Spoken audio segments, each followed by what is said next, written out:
그 후에 바울이 아덴을 떠나 고린도에 이르러 아굴라라는 본도에서 너희 한 사람을 만나니 글라우디오가 모든 유대인을 명하여 로마에서 떠나라 하므로 그가 그 안에 브리스기와 함께 이달리아로부터 새로 오지라 바울이 그들에게 가매 생업이 같음으로 함께 살며 일을 하니 그 생업은 천막을 만드는 것이더라. 안식일마다 바울이 회당에서 강론하고 유대인과 헬라인을 강면하니라.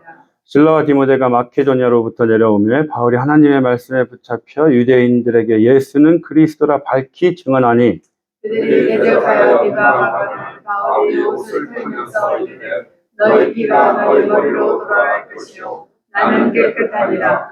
이후에는 이방인에게로 가리라 하고 거기서 옮겨 하나님을 경외하는 디도 유스도라 하는 사람의 집에 들어가니 그 집은 회당 옆이라.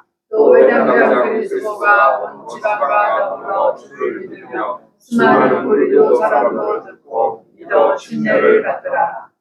밤에 주께서 환상 가운데 바울에게 말씀하시되 두려워하지 말며 침묵하지 말고 말하라. 내가 너와 함께 있음에 어떤 사람도 너를 대적하여 해롭게 할 자가 없을 것이니 이는 이 성중에 내 백성이 많음이라 하시더라. 1년 6개월을 머물려 그들 가운데서 하나님의 말씀을 가르치니라. 갈리오와 아가야 정독되었을 때에 유대인이 이제 일어나 바울을 대적하여 법정으로 데리고 가서 말하되 이 사람이 율법을 어기면서 하나님을 경외하라고 사람들을 권한다 하거늘 바울이 입을 열고자 할 때에 갈리오가 유대인들에게 이르되 너희들아 만일 그것이 무슨 부정한 일이나 불량한 행동이었으면 내가 너희 말을 들어주는 것이 옳거니와 만일 문제가 언어와 명칭과 너희 법에 관한 것이면 너희가 스스로 처리하라. 나는 이러한 일에 재판장 되기를 원하지 아니하노라 하고 그들을 법정에서 쫓아내니 문 사람이 회당장 소스데네를 잡아 법정 앞에서 때리되 갈리오가 이 일을 상관하지 아니하니라. 아멘. 앉아주시겠습니다. 저희가 지난주에는 사도 바울이 바울의 아덴에 있었습니다. 아덴에 가서 보니 수많은 우상들을 봤죠. 그 수많은 우상들을 보고 나서 사도 바울이 격분했습니다. 격분. 이 격분은 우리 하나님께서 호세아서 8장에 보니까 북왕국, 북이스라엘이 베델과 단에 금송아지를 만들어 놓죠. 그 금송아지를 보고 하나님께서 진노하셨습니다. 그 진노하다란 같은 단어였어요. 또 신명기 9장에 보니까 이스라엘 백성들이 십계명을 받아서 내려올 때 그 시내산 아래에서 자기들을 금을 모아서 금송아지를 만들고 이는 우리를 애굽에서 인도하여 낸 여호와라 하고 금송아지를 섬겼습니다. 이것을 보고 하나님이 경노했다고 표현을 했어요. 우상을 보고 하나님께서 경노하고 진노하셨다는 말씀이 지금 바울이 격분하였다라는 것 같은 의미를 담고 있어요. 세상 가운데 있는 우상들을 보고 그 우상을 섬기는 자들을 보고 그 마음에 격분함이 일었어요. 경노함이 일었어요. 거룩한 분노라고 했습니다. 그 거룩한 분노는 우리가 그들을 사랑하는 긍휼한 마음이 바탕이 되어야 한다고 했어요. 세상 가운데 하나님을 알지 못하는 예수 그리스도를 알지 못하는 자들을 볼 때 우리는 그들을 향한 그 사랑, 긍휼한 마음이 우리 안에 있어야 된다고 했습니다. 그 긍휼한 마음으로 그들을 바라봐야 된다고 그랬어요. 그리고 그들을 바라볼 때 그 사람을 보는 게 아니라 그 사람 안에 있는 악한 영들, 예수님께 나아오지 못하게 하는 그 악한 영들을 바라보라고 했습니다. 그래서 우리가 그들을 보고 기도를 해야 된다라고 얘기를 했습니다. 지금 사도 바울이 보세요. 아덴에서 고린도로 갑니다. 이제 아덴과 고린도가 가깝죠? 같아요, 문화가. 그래서 1절에 보면 바울이 아덴을 떠나 고린도에 이릅니다. 상상을 해보시기 바랍니다. 지금 사도 바울의 상황, 영적인 상태를 상상을 해보세요. 아덴에 갔는데 아덴에는 지금 자기 동역자들과 떨어져 간 거예요. 혼자 아덴에 갔어요. 아테네에 갔어요. 그랬더니 자기도 알지 못하는 신을 섬기는 제단이 있어요. 그거를 보고 와, 어떻게 이럴 수가 있지? 그곳에서 예수님을 복음을 선포를 했습니다. 그랬더니 뭐라고 그러냐? 32절에 보니까 부활하는 것을 듣고 조롱하더라 그래요. 아테네 사람들이 야, 사람이 부활을 했어? 조롱을 했대요. 그런데 18절에도 똑같이 얘기합니다. 18절에서도 듣고, 야, 누가 부활을 해? 조롱을 했대요. 그러니까 사도 바울은 지금 아덴에 가서 예수 그리스도의 부활을 열심히 선포를 했는데 그 사람들이 듣고 조롱을 했어요. 그 상황이에요. 그리고 나서 열매를 많이 맺지 못했습니다. 그리고 투벅투벅 고린도로 지금 내려온 거예요. 그런데 고린도가 어떤 데예요? 고린도를 다 와서 봤더니요. 고린도가 아까 지도에서 본 것처럼 항구 도시잖아요. 항구 도시는 어떻습니까? 무역이 발달했어요. 상업이 발달했어요. 그러니까 그러다 보니까 이 고린도가에 돈이 많았습니다. 부유한 자가 많았어요. 근데 여러분, 제가 몇 번 얘기 드렸지만 사람이 돈 많고 시간 많고 힘 있으면 뭐 하겠어요? 죄 지을 생각이에요. 내가 어떻게 하면 예배 안 드리고 저기 놀러 갈까? 어떻게 하면 내가 죄를 지을까를 생각하는 게 인간이에요. 근데 이 고린도가 그렇다는 거예요. 돈 많아요. 시간도 많아요. 힘도 있어요. 하니까 우상도 많아요. 그런데 이 우상이란 게 재밌는 게요. 이 고린도에만 12개의 신전이 있었습니다.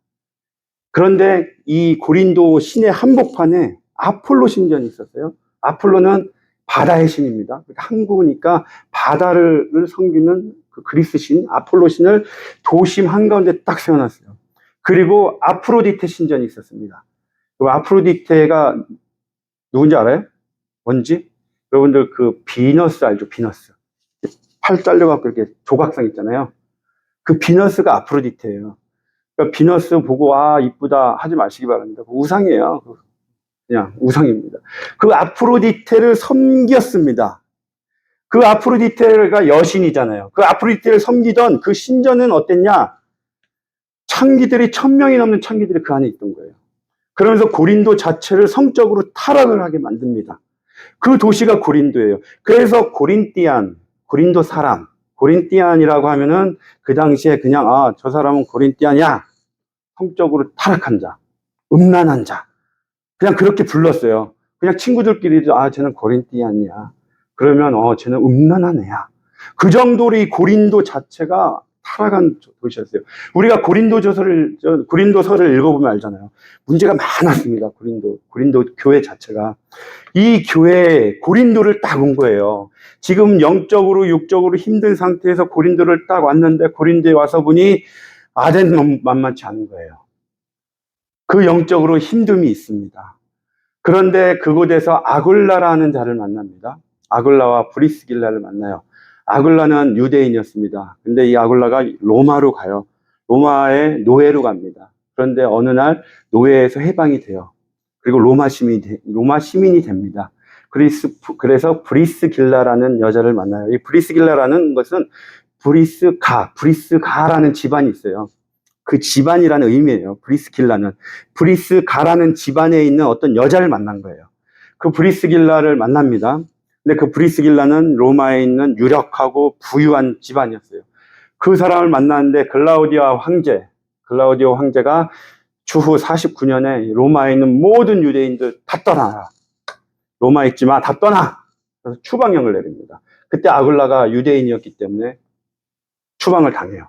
그래서 온 곳이 고린도였습니다. 이 고린도에서 천막을 만들고 있었어요.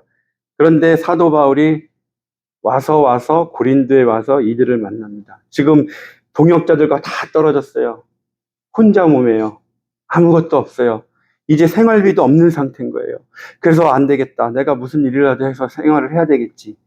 그래서 지금 영적, 육적 힘든 상태에서 잡을 찾다가 자기가 할 수 있는 게 천막 만드는 일이었어요. 유대인들은 그 당시에 자녀들에게 한 가지 기술을 가르쳐 줍니다. 혹시 모를 일 때문에 전쟁이 일어나는지 어떤 유사시를 대비해서 기술 하나씩은 다 가르쳐 줬어요. 근데 사도 바울은 천막 만드는 일을 배웠던 거죠. 그래서 천막 만드는 일을 위해서 찾아갑니다. 그래서 아굴라와 브리스길라를 만나요. 이 만남이 과연 우연이었을까요? 여러분, 아굴라와 브리스길라는 로마에서 쫓겨서 왔어요. 사도 바울은 어땠습니까? 아시아 지역에서 복음을 전하기를 원했어요. 저는 아시아에서 저 복음 전하겠습니다. 하나님이 마케도니아로 와라! 환상을 보여주세요. 그래서 마케도니아로 온 거예요. 근데 마케도니아로 왔더니 어때요? 환란 가운데 있는 거예요. 계속 환난 가운데 도망다니다가 결국에 고린도로 온 거예요. 그런데 이 만남이 우연이었을까요? 여러분, 크리스천에게 우연한 만남은 없습니다. 절대 없습니다. 하나님께서 지금 바울을 고린도로 오게 하고 아굴라와 브리스길라를 고린도로 오게 해서 둘을 만나게 해주셨어요. 우연이 아니라는 거예요. 하나님의 계획 가운데 이들이 만났습니다. 그런데 우리가 살다가 보면요, 우연한 만남이 아닌 게 많죠. 교회와의 만남은 우연이 아닙니다, 여러분. 여러분들이 교회를 나가는 게 우연이지. 이 교회 갔다 우연이지. 아닙니다. 여러분, 요한복음 14장 18절에 보면 예수님이요, 내가 너희의 거처를 마련하기 위해서 아버지께로 가겠다라고 말씀하세요. 그러면서 하신 말씀이 너희를 내가 고아와 같이 두지 않겠다. 그러면서 그 후에 14장 26절에 보혜사 성령님을 너희에게 보내드릴 거다, 보내주실 거다라고 말씀하세요. 그리고 나서 예수님께서 십자가에 달려 돌아가십니다. 요한복음 19장 34절에 보세요. 십자가에 달리셨어요. 그때 로마 병정이 와서 칼로 옆구리를 찌르죠. 그때 나온 게 뭐예요? 물과 피. 예, 물과 피가 나오죠. 물은 무엇을 상징한다 그랬어요? 요한복음 7장에 성령, 침례 성령이에요. 네, 성령을 의미합니다. 성령을 의미해요. 예수 그리스도께서 십자가에 달려 돌아가시면서 이 땅에 주시고 가신 게 많이 주셨지만 대표적으로 물과 피예요. 물은 성령을 주셨어요. 내가 너희를 고아와 같이 내버려 두지 않겠다. 성령을 주셨어요. 그리고 피를 주셨어요. 그 피가 의미한 게 뭐예요? 사도행전 20장 28절 보세요. 하나님이 자기 피로 사신 교회, 피로 값주고 사신 교회예요. 그래서 예수님께서 피로 값주고 사신 교회를 우리에게 주셨어요. 여러분, 하나님께서, 예수님께서 교회와 성령님을 주셨다는 것은 성령의 인도함을 따라서 그 자녀들을 교회로 모으시겠다는 거예요. 여러분들이 지금 이 자리에 와 있는 그 자체가요, 여러분이 잘나서 내가 회개했으니까 온 게 아니라는 거예요. 성령님의 인도하심을 받아서 이 자리에 온 거예요. 무작정 내가 잘나서 온 게 아니라는 겁니다, 여러분. 주님께서 내가 너희를 고아와 같이 두지 않을 거야. 내가 너희를 책임질 거야. 내가 너를 택했으니까. 창세전에 이미 주님께서는 품에 우리를 다 품고 계셨어요. 그리고 나서 이 땅에 보내주셨어요. 그리고 나서 우리가 죽으면 다시 하나님의 품으로 돌아가는 거예요. 그래서 우리가 이 땅에 호흡하고 있는 동안에는 내가 잘 먹고 잘 사는 게 우리의 삶의 목표가 아니라는 거예요. 주님께 다시 돌아가야 되기 때문에 우리는 이 땅에 사는 동안에 성령의 인도함을 따라서 교회에 모여서 교회에서 하나님의 나라를 이루어 나가야 되는 거예요. 세상 가운데 하나님의 나라를 이루어 나가기 위해서 복음을 선포해야 되는 거예요. 여러분, 교회에 오셨어요. 하나님께서 가장 큰 복을 주신 거예요, 여러분에게. 시편 133편 3편을 보세요. 여호와께서 복을 명령하셨으니 곧 영생이니라. 하나님께서 주신 복은 영생이에요. 여러분들에게 가장 큰 복을 주셨어요. 영생. 예수 그리스도를 주신 거예요. 그러면 여러분, 내가 받았어요. 영생을 받았어요. 복을 받았어요. 우리가 호흡하는 동안에 그럼 그것만 즐기고 살라고 주신 거예요? 아니죠. 받았으면 흘려보내야 됩니다. 여러분. 내가 받았으면 흘려보내야 돼요. 그게 영적인 원리예요. 내가 하나님께 충만한 사랑을 받았어요. 그 사랑을 보내야 돼요. 안 보내고 있잖아요. 썩어요. 사해바다를 보세요. 사해바다. 물을 다 받는데 가두고 있잖아요. 흘려보내질 않잖아요. 썩잖아요. 결국에 죽잖아요. 소금물이 돼서 그 주위를 보세요. 다 광야입니다. 친구도 없어요. 여러분께 하나님께서 사랑을 주셨어요. 성령을 주셨어요. 복을 주셨어요. 그러면 그것을 세상 가운데 흘려보내시기 바랍니다.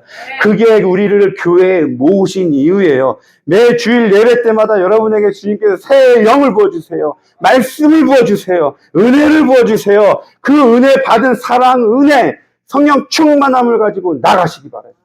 나가셔서 선포하시기 바랍니다. 삶으로 보여주세요. 그게 우리를 부르신 이유와 목적이십니다. 보세요. 두 번째는 예수님과의 만남은 우연이 아닙니다. 요한복음 4장에 보면 사마리아 여인을 만나죠. 예수님께서 유대를 떠나 다시 갈릴리로 가실 때 사마리아를 통과하여야 하겠는지라 머스트란 단어를 씁니다. 내가 반드시 사마리아를 통과해야 된다. 왜요? 사마리아 여인을 만나기 위해서예요. 그 한 영혼을 만나기 위해서 내가 사마리아를 반드시 가야 된다라고 말씀하시는 거예요. 여러분, 누가복음 19장 보세요. 삭개오를 만납니다. 내가 오늘 네 집에 유하여야겠다. 이때도 여리고를 지나시죠. 예루살렘을 들어가실 때 여리고를 거쳐서 안 들어가셔도 돼요. 굳이 여리고를 거쳐 들어가시면서 삭개오에게 가십니다. 내가 네 집에 유하여야겠다. 삭개오를 만나러 오신 거예요. 인자가 온 것은 잃어버린 자를 찾아 구원하려 함이니라. 요한일서 4장 19절에 우리가 사랑하면 그가 먼저 우리를 사랑하였음이니라.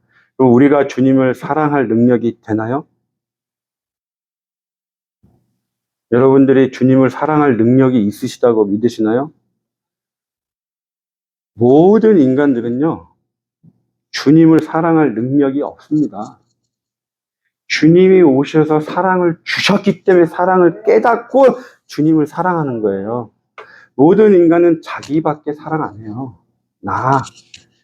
나만 사랑하게 되어 있지, 다른 자들, 주님을 절대 사랑할 수 없어요.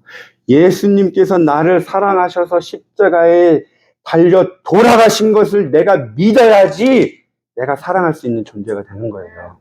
그 사랑이 나에게 들어왔기 때문에. 그 전에는 모든 인간은 악한 존재예요. 오직 나를 위해 살아가는 존재들입니다. 주님이 여러분을 찾아와 주셨고 이 자리에 불러주신 그 은혜를 잊지 마시기 바랍니다. 우연이 아니라는 거예요. 여러분, 그래서 크리스찬들은요, 절대요, 오늘 재수 좋네? 오늘 럭키하네? 절대 그런 말 쓰지 마시기 바랍니다. 재수 좋네? 우연이 없습니다, 여러분. 하나님의 은혜예요. 좋은 일이 벌어지면 하나님께 영광 돌리시기 바라요. 하나님 감사합니다. 주님의 은혜입니다. 라는 고백이 여러분의 입술을 통해서 선포되기를 원합니다. 절대 그런 말 쓰지 마시기 바랍니다. 5절 보겠습니다. 실라와 디모데가 마케도니아로부터 내려옵니다. 5절 잘 보시기 바라요. 실라와 디모데가 마케도니아로부터 내려와요. 드디어 만난 거예요. 그런데 바울이 하나님의 말씀에 붙잡힌대요. 아니, 실라와 디모데가 내려왔다고 바울이 하나님의 말씀에 붙잡히나요? 지금 맥락이 이상하지 않습니까? 맥락이? 실라와 디모데가 마케도니아로부터 내려와요. 내려와서 바울을 만나는데 어떤 거를 가지고 옵니다. 무엇을 가지고 오냐? 데살로니가서를 보세요. 너희 믿음과 사랑의 기쁜 소식을 우리에게 전했대요. 그리고 데살로니가에 있는 형제들이 그들의 믿음으로 말미암아 너희로부터 내가 위로를 받았다라고 얘기합니다. 보세요. 바울이요, 데살로니가에서 유대인들에게 급하게 쫓겨서 도망갑니다. 베레아로. 베레아에서 복음을 전했어요. 그랬더니 데살로니가에 있는 유대인들이 또 쫓아온 거예요. 왜요? 바울이 복음을 전하는 줄 알고 쫓아온 거예요. 그래서 복음을 전하지 못하게 또 소동을 피웁니다. 그래서 베레아에서 급하게 혼자 아덴으로 도망와요. 그리고 아덴에서 고린도로 온 거예요. 그런데 지금 자기가 데살로니가를 제대로 말씀으로 양육을 하다 말고 내려온 거잖아요. 그래서 걱정을 하고 있던 거예요. 과연 데살로니가에 있는 우리 형제들, 베레아에 있는 우리 형제들이 정말 믿음 안에서 굳건히 잘 설 수 있었을까? 걱정을 하고 있었어요. 그런데 그들이 실라와 디모데가 가지고 온 소식을 들어보니까 사랑과 믿음 안에서 굳건히 잘 서고 있습니다. 그 말을 들어요. 그 말을 들었을 때 어땠을까요? 깨달은 게 이거였던 거예요. 성도, 형제들을 말씀에 굳게 세웠던 건 내가 아니구나를 깨달은 거예요. 내가 말씀을 선포해서 이 자들이 말씀 안에서 굳게 선 게 아니었구나. 말씀이었구나. 말씀이 그들을 굳게 세웠구나. 내가 그 자리에 없다 할지라도 말씀이 남아서, 하나님의 말씀이 남아서 그들 심령 가운데 남아있는 하나님의 말씀이 그 형제들을 올바르게 굳게 세웠구나. 그거를 깨달은 거예요. 그래서 하나님의 말씀에 붙잡혔단 거예요. 하나님의 말씀에 은혜에 붙잡힌 거예요. 그래서 사도 바울이 깨닫습니다. 복음을 전하고 그들을 굳게 세우는 것은 내가 아니었구나. 사람이 아니구나. 하나님의 말씀이었구나. 그래서요, 나중에 20장을 보세요. 에베소서의 장로들을 다 모읍니다. 에베소를 떠나면서 얘기를 해요. 여러분을 주와 및 그 은혜의 말씀에 부탁합니다. 라고 얘기를 해요. 그래서 에베소 교인들에게 말씀에 부탁합니다. 말씀에. 왜? 말씀이 여러분을 양육할 거고, 말씀이 여러분을 고난과 환난 가운데서도 여러분을 지켜주실 겁니다. 그 말씀이에요. 그래서 사도 바울이요, 에베소에다가 계속 말씀에 부탁합니다라고 하죠. 그 결과, 요한계시록 2장에 보잖아요. 이 에베소 교회는요, 말씀을 붙들어요. 말씀만 붙들어요. 그러다가 어떤 말씀을, 책망을 받아요? 너희가 첫사랑을 잃었구나 라는 책망을 받습니다. 말씀, 여러분 잘 생각하셔야 돼요. 말씀을 열심히 읽는 거 중요합니다. 그런데 이 말씀 안에 있는 예수님의 사랑을 깨달아야 되는 거예요. 말씀 중요해요. 말씀만 깨달으면 우리가 머리만 커진다는 거예요. 그래서 말씀 안에 있는 그 사랑, 예수님의 사랑, 하나님의 은혜, 그 사랑을 우리가 깨달아야 돼요. 그래서 사랑과 말씀을 깨달아야지 우리가, 아, 주님이 나를 이렇게 사랑하셨구나. 내가 깨달아짐으로 내가 변하게 된다는 거예요. 결국에 말씀만 깨닫다가 첫사랑을 잃는 그러한 실수를 하지 않기를 소망합니다. 말씀을 통해서 오직 예수님의 사랑을 깨달으시기 바라요. 6절에 그들이 대적하여 비방합니다. 대적하다라는 단어가요, 대항하여 배열하다라는 거예요. 무엇을 대항해서 정렬하다. 그러니까 지금 유대인들이요, 사도 바울을 대항하는데 그냥 뭐 대충 하는 게 아니라요, 조직적으로 계획을 짜가지고 대적을 한 거예요. 그리고 비방하다는 것은 회방하다는 거예요. 말씀을 선포하는데 그 말씀을 회방하다, 성령을 회방하고 있습니다. 바울이 옷을 털면서 이릅니다. 옷을 턴다는 것은 이제 당신들과 나는 상관이 없어. 유대인들 당신과 나는 아무 관계없는 자들이야. 이제 더 이상 나랑 끝이야. 나는 이제 당신들에게 복음 안 전해. 고린도입니다. 그리고 이제 나는 이방인에게 가겠습니다. 라고 선포하는 거예요. 그래서 6절에 옷을 턴다는 것은 내가 서약을 합니다. 주님께. 그리고 나서 나중에 겐그리아에 가서 머리를 깎죠. 그 서약에 대한 머리 깎는 거예요. 7절 보겠습니다. 거기서 옮겨 하나님을 경외하는 디도 유스도를 만납니다. 이거 로마식 이름이에요. 로마 사람이고 로마식 이름이에요. 이제 이방인에게 갔습니다. 이 그를 만난 거예요. 그래서 여기서 이제 교회가 시작이 됩니다. 근데 9절에 보세요. 밤에 주께서 환상 가운데 바울에게 말씀하시되 두려워하지 말며 침묵하지 말고 말하라. 지금 주님께서 바울에게 두려워하지 말라고 말씀합니다. 그 얘기는 무슨 뜻일까요? 네, 바울이 두려워하고 있는 거예요, 지금. 바울이 두려워하고 있으니까 주님께서 나타나셔서 두려워하지 마. 그리고 복음 전해. 고린도서에 이렇게 말씀하고 있어요. 내가 너희 가운데 거할 때 약하고 두려워하고 심히 떨었노라. 사도 바울이 고린도에 와 있는 동안에 두려워하는 마음이 있었어요. 왜요? 지금요, 이 사도 바울은 그 사람들을 두려워한 게 아니었어요. 데살로니에서 복음을 선포할 때 복음을 선포하지 못하게 했잖아요. 베레아에서 복음을 선포하니까 쫓아와가지고 복음을 선포하지 못했잖아요. 복음을 선포하지 못하는 것에 대한 두려움인 거예요. 그 두려움 가운데 있는 거예요. 그래서 너 두려워하지 마. 위로하십니다. 내가 너와 함께 있지 않냐. 이 성 안에는 지금 내 백성이 많이 있어. 여러분, 지금 주님께서요, 이 성 중에 내 백성이 많다라고 얘기하시는 그 표현이요, 재밌는 표현이에요.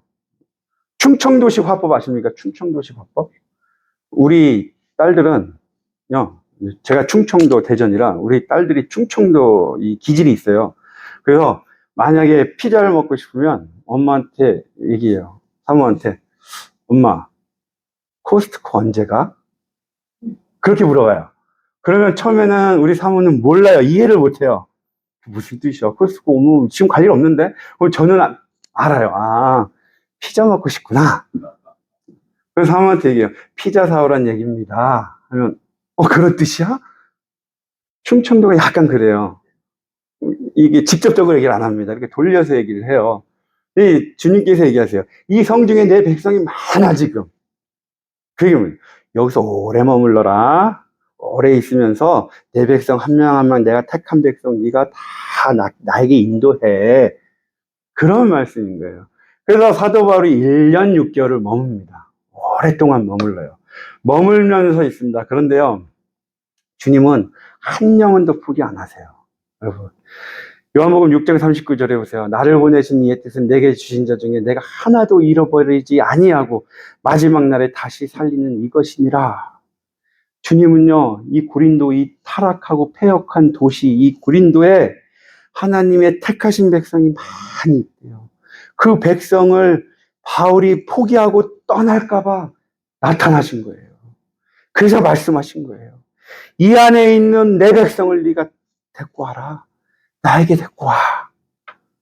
여러분, 이 사역자들에게 가장 중요한 게 영혼 사랑이잖아요. 영혼 사랑. 저는 저희 패스터 EM 패스터 보를 정말 존경하는 것 중에 하나가 있습니다. 그게 영혼 사랑에 대해서는 정말 굉장합니다. 우리 패스터 보가 친구 중에 한 명이 넌 내 친구도 아니야. 옷을 펼 정도로 단절을 해요. 그래도 보는 그 친구한테 계속 연락합니다. 기도해줘요. 10년, 15년 계속 연락합니다. 이 친구가 한때는 이단으로 빠져도 계속 연락해요. 데리고 와요. 저 언제 한 번은 감옥에서 제레에서 연락이 와요. 밤에 쫓아갑니다. 꺼내줘요. 그 친구를 위해서 끝까지 기도해요. 영혼을 포기 안 해요. 10년이고 15년이고 계속해서 연락하고요. 전화하고요. 힘들어하면은 자기 시간 다 빼서 쫓아갑니다. 자기 옷도 벗어줄 정도예요. 패스터 부한테요. 이거 마음에 드네 하잖아요. 가지세요 그래요. 그래서 저는 부한테 이거 괜찮네 이런 말 절대 안 합니다. 다 줘요. 옷, 이거 바지 되게 편해 보이네 하면 어느 날 제 옷장에 와 있어요, 그게. 여러분, 그러지 마세요. 그러란 거 아닙니다. 영혼 사랑이란 거예요. 뭐가요? 패스터 부가 그 한 사람에 대해서 정말 힘들어하는 그런 걸 보면 같이 아파하고요. 같이 기도해줘요. 그래서 저희 교회는 정말 축복인 거예요. 그런 사역자가 저희와 함께하고 있다는 게 축복입니다, 여러분. 여러분들도요, 그 영혼 사랑을 하시기 바랍니다. 그 사랑이 여러분 안에 있어야 돼요. 그것이 예수 믿는 자들이에요, 여러분. 자, 12절 보겠습니다. 갈리오가 아가야 총독되었습니다. 여기서 보세요. 갈리오라는 사람이 있습니다. 이 갈리오라는 사람이 굉장히 재밌는 사람이에요. 이 갈리오의 아버지가 있는데 스페인 사람이에요. 이 갈리오의 본명은요, 너무 길어요. 마르쿠스, 안네우스, 노바투스? 이란 이름 본명이에요. 너무 길어요. 근데 이 사람의 형이 있고 아버지가 있는데 아버지가 스페인 사람입니다. 스페인에서 굉장히 유명한 수사학자예요. 그런데 어느 날 생각을 해보니까 로마로 이주를 했어요. 생각을 해보니까 자기가 데리고 있으면 자기 아들들이 출세를 못할 것 같아요. 그래서 이 갈리오란 아들을 갈리오 집안으로 보냅니다. 양자로 보내요. 그런데 이 갈리오 집안은 이 이탈리아 로마에서 굉장히 학자 집안이에요. 유명한 학자예요. 그리고 그 갈리오 친형이에요, 친형. 친형은 세네카라는 형인데 이 형은 누구냐면 네로 황제 있죠. 네로 황제의 스승입니다. 철학 스승이에요. 그러니까 이 집안 자체가 굉장한 집안입니다. 철학자 집안이었고요. 정치가 집안이었고 학자 집안이었어요. 똑똑한 자예요. 근데 이 자가 사도 바울이 고린도에 있는 그때의 총독으로 온 거예요. 우연일까요? 우연이 아니에요, 이것도. 예. 총독으로 있을 때 딱 거기서 만나는 거예요, 지금. 만났는데 이때 어떤 일이 벌어지냐? 이 유대인들이요, 새로운 총독이 내려오니까, 시민들한테 잘 보여야 되잖아요. 그러면 시민들이 와서, 우리 이렇게 좀 해주십시오 하면은 그걸 들어줍니다. 보통 들어줘요. 그러니까 갈리오한테 가서 얘기합니다. 바울이 전하는 저 복음 가짜입니다. 불법입니다. 로마법에서는요, 유대교는 합법적으로 인정이 된 종교였어요. 그러면 로마에서 합법적으로 인정된 종교는 예배를 자유롭게 드릴 수가 있었고요. 두 번째, 로마 시민이 아닌 자들에게 전도를 자유롭게 할 수가 있었어요. 그러니까 복음 전도를 마음대로 할 수가 있었어요. 그런데 지금 사도 바울이 전하는 그리스도교는 아직 합법적으로 된 게 아니었어요. 그러니까 유대교는 지금 유대인들이 와서 먼저 선수를 친 거예요. 저 바울이 전하는 저 복음 가짜다, 불법이다라는 것을 지금 갈리오의 입을 통해서 판결을 받아야 돼요. 그 판결을 받으면 사도 바울이 어디를 가서 복음을 전하던 그건 다 불법이 되는 거예요. 그 지금 유대인들은 그걸 노린 거예요. 그래서 사도 바울을 갈리오에게 가서 고소를 합니다. 저거 불법입니다. 그러니까 갈리오, 당신 지금 이것이 불법이라고 우리에게 판결을 내려주세요. 이 판결을 지금 로마 땅 전체에다 우리가 얘기를 하면 바울이 어디를 가든지 복음을 못 전하고 다 구속이 됩니다. 복음을 막기 위한 거였어요. 그런데 갈리오가 어떻게 합니까? 만일 문제가 언어와 명칭과 너의 법에 관한 것이다. 그래서 언어란 단어가요, 로고스를 써요. 갈리오가 똑똑하다 그랬잖아요. 그 똑똑한 자가 총독으로 한, 우연이 아니란 얘기가 언어, 로고스입니다. 유대인들이 쓰는 하나님의 말씀, 똑같은 단어를 쓰고요. 명칭, 이름이에요. 근데 이 명칭이라는 게 이름인데 어디에 쓰냐? 메시아에 대한 이름을 나타낼 때 쓰는 단어를 쓰고 있는 거예요. 너희 법, 노모스란 단어인데 이게 율법입니다. 토라. 똑같은 단어예요. 그래서 지금 갈리오가 얘기하는 게요, 유대인들의 유대교를 정확히 알고 있었고 사도 바울이 전하는 복음에 대해서도 알고 있던 거예요. 그래서 지금 너희들이 지금 싸우고 있어. 로고스 말씀에 대해서, 메시아 예수에 대해서, 그리고 너희가 전하는 율법에 대해서 지금 얘기를 하고 있어. 나는 몰라. 너희가 해결해. 그 얘기는 뭐냐? 기각을 해버리는 거예요. 이거 합법이야. 그래서 나중에 사도 바울이요, 네. 사도 바울이요, 25장에 가서 보세요. 역시 그 유대인들이 와서 사도 바울을 고소합니다. 그런데 이때 내가 가이사께 상소하노라. 가이사에게 갈 것이다 라고 얘기를 해요. 불법이 아니라는 거예요. 왜요? 갈리오가 이미 합법을 선포했기 때문에. 그렇기 때문에 바울을 가둬들이지 못한 거예요. 결국 갈리오가 여기서 왜 중요하냐? 갈리오가 하나님께서 사도 바울을 그때 정확한 때에 만나게 해주시고 불법이 아니고 이건 합법이다, 무죄다라고 선포해 주신 이유가 뭐냐? 복음이 로마까지 가게 되는 거예요. 가이사에게 간다고 그러죠. 복음을 그걸 들고 이제 가이사가 있는 로마까지 들어가는 거예요. 그 역사가 이루어지게 된 것이 바로 이 갈리오가 무죄다를 선포했기 때문입니다. 그래서 지금 이 갈리오 사건이 우리가 12절에서 17절까지 짧게 나오지만 이 선교 역사에 있어서 굉장히 중요한 부분입니다. 여러분, 하나님께서 지금 갈리오를 그 땅에 보내시고 만나게 해주신 이 만남, 우연이 아니라는 거예요. 우리가 지금 이 자리에 있는 거, 우리가 다 함께 예배 드리고 있는 이 자체, 여러분들 만남, 우연이 아닙니다. 우리 교회 만남 자체도 우연이 아니에요. 여러분, 하나님의 뜻과 계획 안에서 여러분이 이 자리에 모였고 옆에 있으신 분들을 만난 거예요. 우리가 다 함께 모여서 찬양하고 주님 경배드리는 그것이 우연이 아니라는 겁니다. 믿으시기 바랍니다. 모든 것이 하나님의 계획 안에 있어요. 그것이 깨달아지시기 바랍니다. 그러면 나의 삶이 바뀌어요. 나의 사명을 찾을 수가 있어요. 그 사명을 따라 살아가시기 바랍니다. 주님이 우리에게 주신 사명, 그 사랑, 은혜를 세상 가운데 선포하는 거예요. 그것을 선포하는 자의 삶을 사시길 예수님의 이름으로 축원드리겠습니다. 기도드리시겠습니다. 하나님 아버지 감사합니다. 모든 것은 우연이 아니라고 하셨습니다. 우리가 이 자리에 있는 이 자체도 우연이 아닙니다. 지금 주님께서 선포하신 말씀을 들은 것도 우연이 아닙니다. 하나님께서 계획하신 가운데 있는 것입니다. 주님, 저희의 호흡하는 동안에, 우리의 살아가는 동안에 우리의 사명을 깨닫는 자들 될 수 있도록 하여 주시옵소서. 우리의 사명은 오직 예수 그리스도의 십자가의 사랑을 세상 가운데 선포하는 것입니다. 복음을 선포하는 것입니다. 내 삶으로 주님을 드러내는 것입니다. 주님을 증거하는 자의 삶이 될 수 있도록 주님, 우리 엎드린 교회 성도님들을 주장하여 주시옵소서. 감사드리며 예수님의 이름으로 기도드렸습니다. 아멘.